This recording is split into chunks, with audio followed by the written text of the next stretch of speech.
Thane anti narcotic सेलच्या पथकानं मोठी कारवाई करत 25,88,000 रुपये किमतीचे MD ड्रग्ज जप्त केले. मीरा रोडहून ठाण्यात विक्रीसाठी आणलेल्या 2 ड्रग्ज पेडलरना मानपाडा परिसरात अटक करण्यात आली.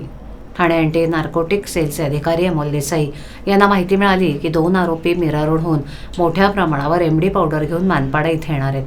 त्यानुसार पोलिसांनी सापळा रचला आणि संशयितांना ताब्यात घेतलं. झडती दरम्यान 152.50 ग्रॅम MD पावडर हस्तगत करण्यात आली.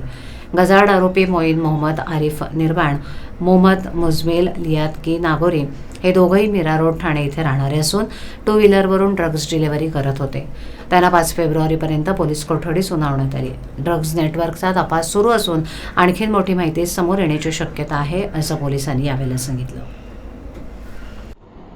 अंमली पदार्थ विरोधी पथक गुन्हे शाखा ठाणे माननीय पोलीस आयुक्त यांच्या आदेशाने अंमली पदार्थ विरोधी मोहीम राबवत असताना दिनांक 25/1/2025 रोजी पोलीस हवालदार अमोल देसाई यांना माहिती मिळाली होती की 2 इसम MD अंमली पदार्थ विक्री करण्याकरता चित्रसर पोलीस स्टेशनच्या हद्दीमध्ये येणार आहे. त्याप्रमाणे आपण ट्रॅप आयोजित केला होता. त्यामध्ये आपण 2 इसमांना ताब्यात घेतलेलं आहे 26 तारखेला. आरोपींना मी मोईन निर्वाण राहणार मीरा रोड ठाणे आणि मोहम्मद नागोरी राहणार मीरा रोड ठाणे या दोघांना ताब्यात घेऊन त्यांच्या ताब्यातून आपण जवळपास 152.5 वजनाचा MD हा अंमली पदार्थ हस्तगत केलेला आहे.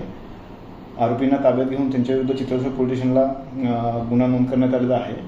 आरोपींची पोलीस कस्टडी घेण्यात आलेली आहे आणि त्या माध्यमातून त्यांनी तो मुद्देमाल कुणाकडून आणलेला आहे, कोणाला विक्री करणार होते, त्यांच्याकडून साथीदार कोण आहेत याचा संपूर्ण तपास सध्या चालू आहे.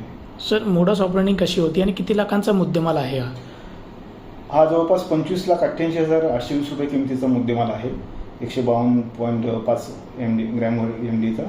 यांची मोडस अशी आहे की मोठ्या प्रमाणावर जे विक्रेते आहेत यांना माल सप्लाय करायचा आणि त्या माध्यमातून मग सप्लाय केलेला माल खालती ग्राउंड लेवलला तो विक्री केला जाईल अशा पद्धतीने त्यांचं कामकाज चालू असतं.